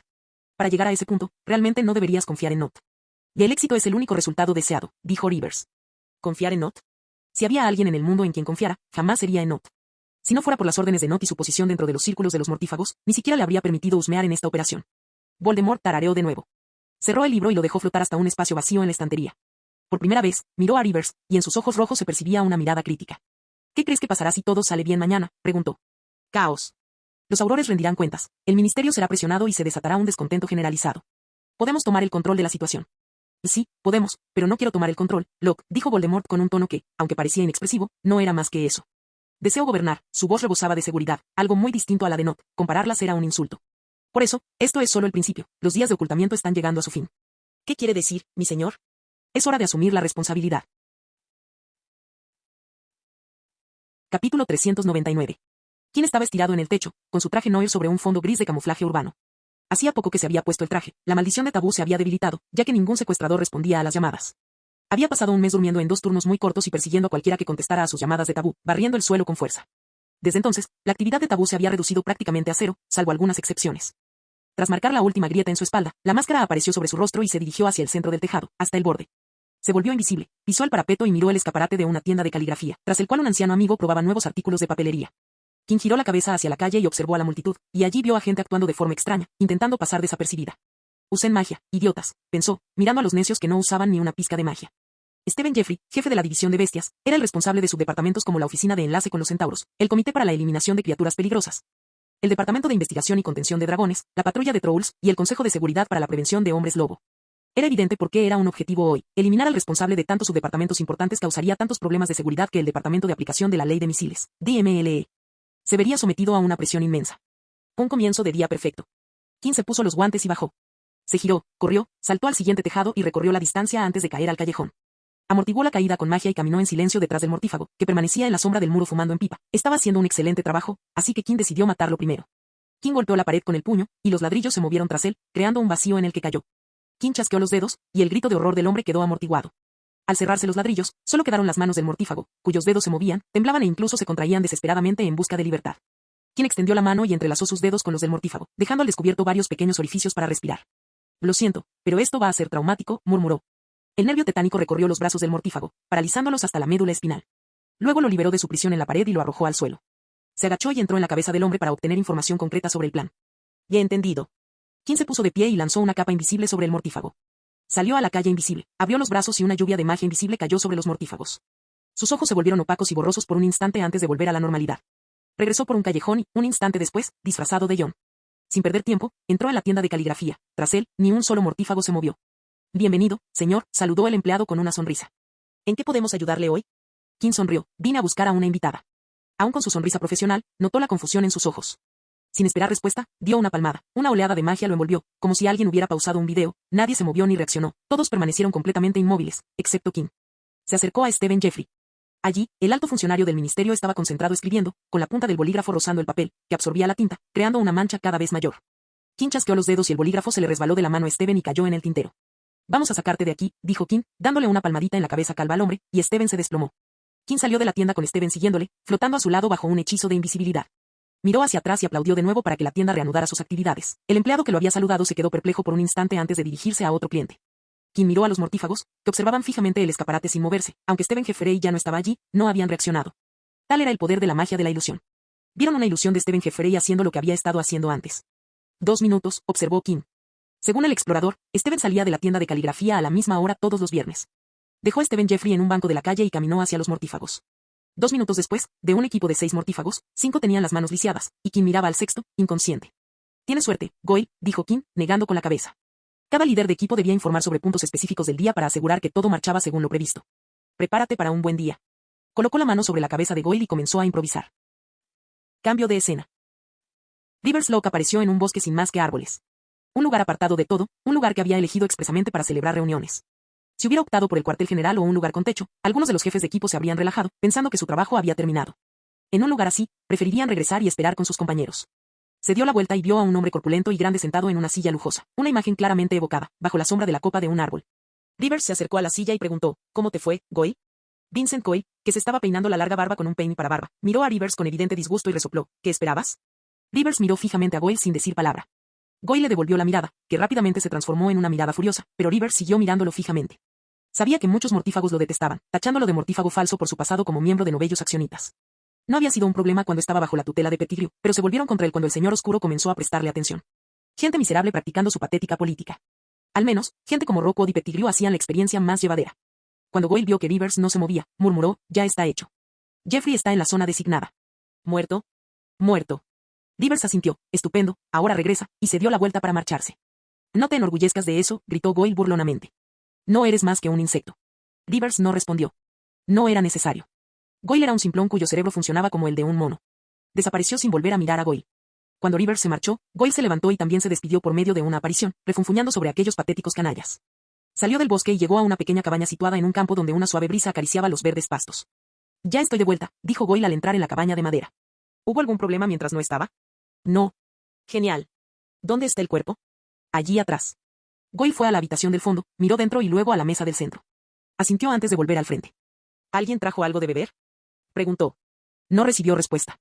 Suspiró. No importa, nos emborracharemos hasta morir cuando termine el día y celebraremos en nombre de nuestro glorioso Señor. Celebró, se sentó en la mecedora acolchada, se balanceó de un lado a otro y, al parecer, conversó con gente que no estaba allí, riendo solo en la pequeña cabaña. No había nadie en la casita, ni siquiera un cadáver en la habitación trasera que Goyle, al parecer, acababa de revisar. Solo. Cambio de escena. Kim miró el agujero en el techo, observando la ligera nevada que caía. Siguió con la mirada un pequeño copo que pasó rozando su rostro, descendió ingrávidamente al suelo y aterrizó suavemente sobre la cara de un mortífago. El copo de nieve, blanco como una nube, estaba teñido de rojo por la sangre que brotaba de una herida superficial.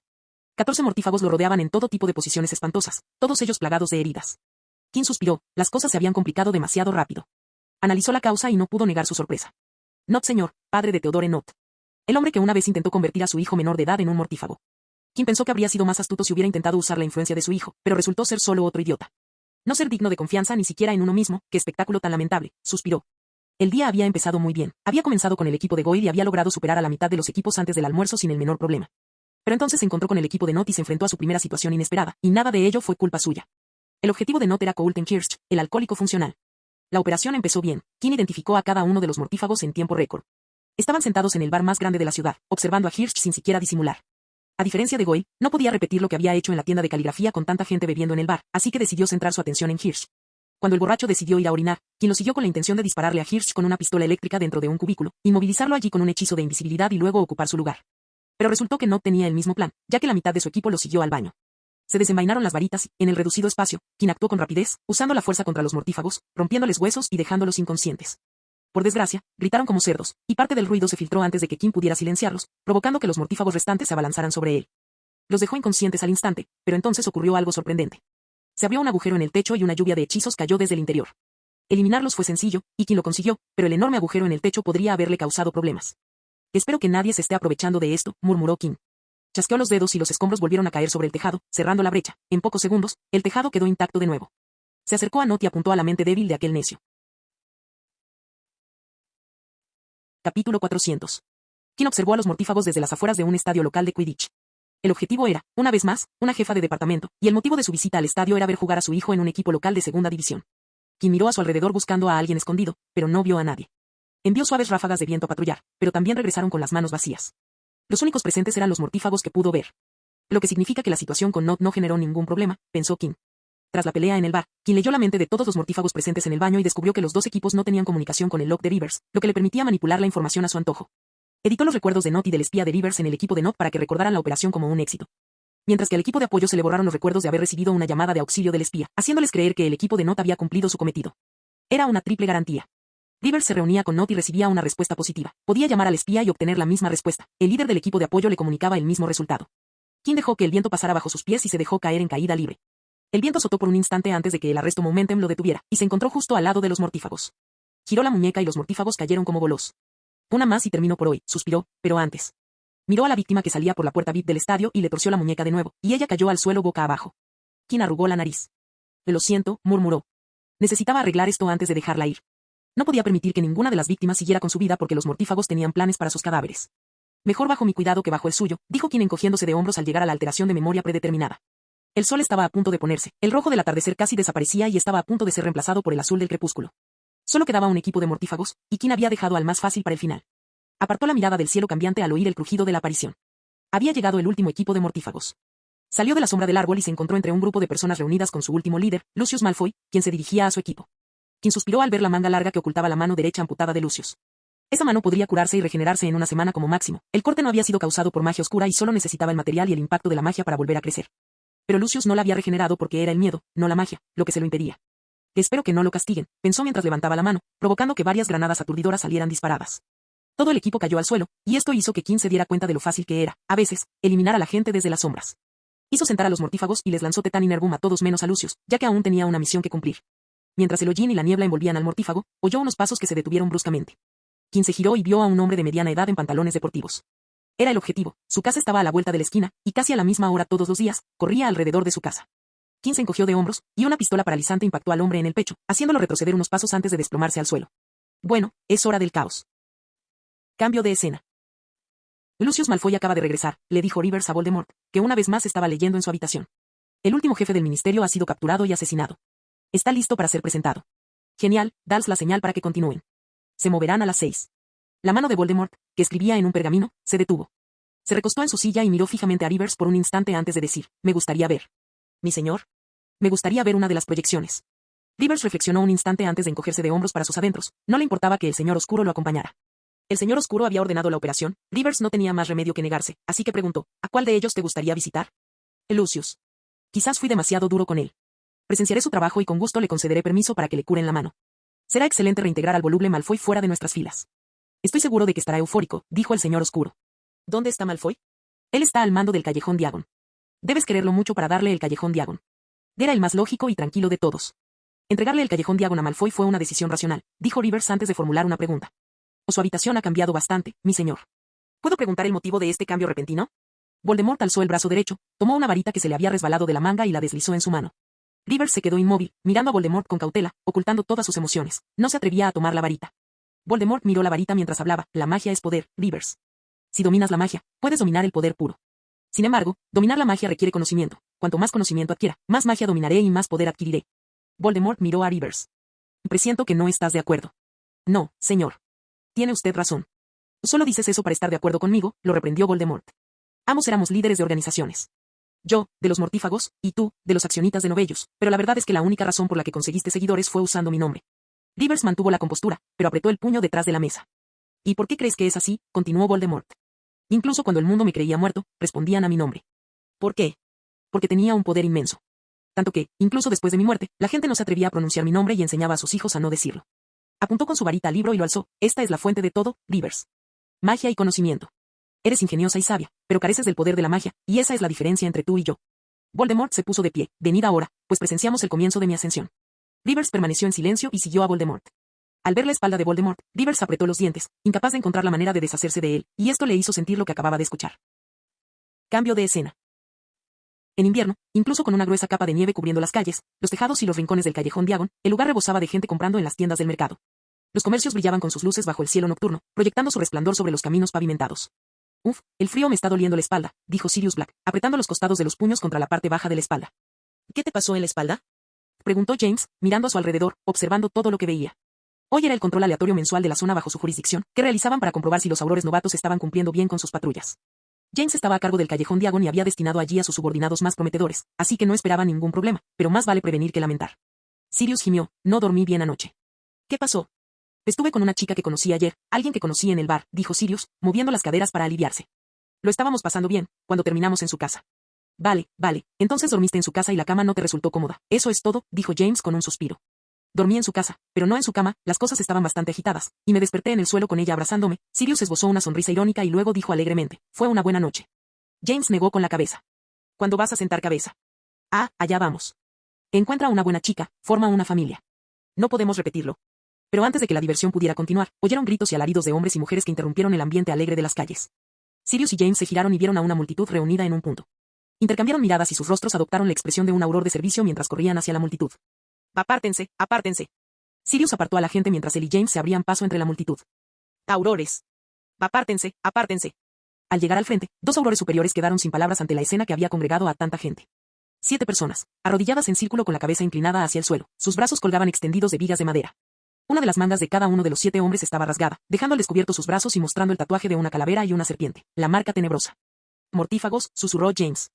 ¿Quién hizo esto?, preguntó Sirius. Me imagino, y estoy casi seguro, de que les revisará los brazos en busca de magia, pero nunca antes había hecho demostraciones tan públicas de ello. No en público así. ¿Qué hicieron? ¿O está tramando algo? ¿Cómo voy a saberlo? Quitemos a la gente del camino. James y Sirius estaban a punto de dirigirse a la gente cuando oyeron que alguien los llamaba por su nombre. Se giraron y vieron a una joven aurora abriéndose paso hacia el frente. Señor, jadeó para recuperar el aliento. Señor, faltan 12 departamentos del ministerio. Ninguno de ellos, la auror se detuvo al ver a los 7 mortífagos. ¿Qué ha pasado aquí? Continúe con el informe, ordenó James. Sí, señor, dijo, con la mirada aún fija en el círculo de mortífagos arrodillados. Acabamos de recibir un informe. Caballeros. Gritó otra voz a sus espaldas. 3 aurores se giraron y vieron a otro auror subalterno acercándose. Y el jefe de aurores los llama a la oficina, caballeros. Hemos recibido varios informes de avistamientos de mortífagos. Sus ojos se dirigieron a los mortífagos, exactamente como estos. Dios mío, ¿quién está haciendo esto? Sirius y James intercambiaron miradas. Está involucrado, dijo Sirius. James asintió. Oh, sí, sin duda, vamos. Señores. Otra vez. exclamó Sirius cuando otro Auror Jr. se lanzó entre la multitud. ¿Qué es esto? ¿Por qué ninguno de ustedes se dedica a transmitir mensajes? Caballeros, exclamó el tercer Auror Jr., haciendo fila con los otros dos. Miró al Auror Jr. antes de continuar. Los jefes de departamento regresaron en grupo frente a una de las puertas de la oficina. James se quedó sin palabras, pero Sirius tenía una última cosa que decir. Es viernes, amigo, ¿por qué no pueden elegir un momento mejor? Cambio de escena. En la azotea de un edificio en el callejón Diagon, Voldemort y Rivers observaban el alboroto. Lucius informó que la operación fue un éxito. Rivers frunció el ceño. Miró al señor oscuro, que no había pronunciado ni una sola palabra desde que llegaron. ¿Ves a los aurores allí? Rivers echó un vistazo a su alrededor y, para su sorpresa, vio a James Potter y a Sirius de pie frente a la multitud. Le he oído lo que dicen, dijo Voldemort.